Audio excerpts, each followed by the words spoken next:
Nagsab po kasi si Orly kagabi dun sa kasama niya. Kaya po bumiyahe siya papuntang Cebu. Oh, pagod yun. Opo.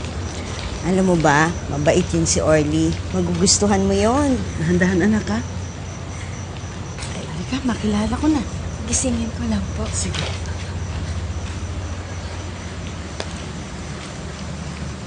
Mahal. Mahal. Halito si nanay. Papakilala kita.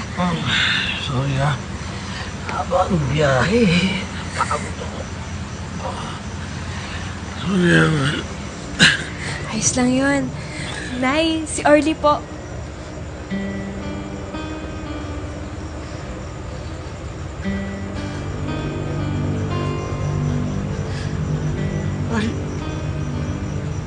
Orlando? Yoli? Yoli, ano nangyari sa'yo? Yoli? Nay? Yoli! Nay? Nay? Nay! Yoli! Nay! Yoli! Nay! Nay! Nay!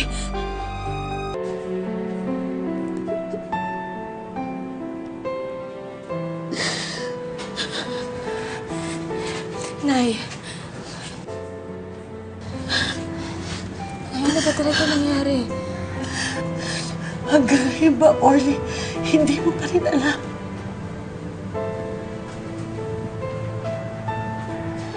Naalala mo nung bago ka umalis. May nangyari sa atin. Halos kasing edad lang ako ni Kim noon. Gusto kong sabihin sa'yo pero bigla kang nawala. Hindi ka man lang nagpaalam sa akin. Ano mo sinasabi mo, Yoli?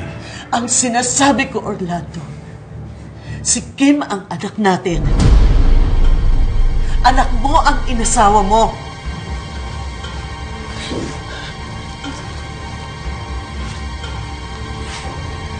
Nay, bawiin niyo yung sinabi niyo. Nagsisinungaling ka lang! Ayaw mo lang ako maging masaya! Hindi yun totoo, di ba, Orly? Hindi yun totoo! Orly, hindi yun totoo, di ba? Sabihin mo sa akin, hindi yun totoo!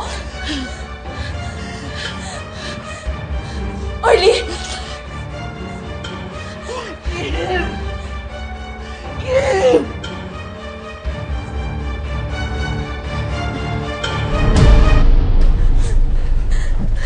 Orly! Orly, sandali lang. Mag-usap tayo. Kahit anong sabihin nila, mahal pa rin kita. Uy, iwan. Alam mo ba sinasabi mo, Kim? Ha? Kim? Kim, malaki ka. Isa itong malaking pagkakamali sa mata ng Diyos at sa mata ng tao.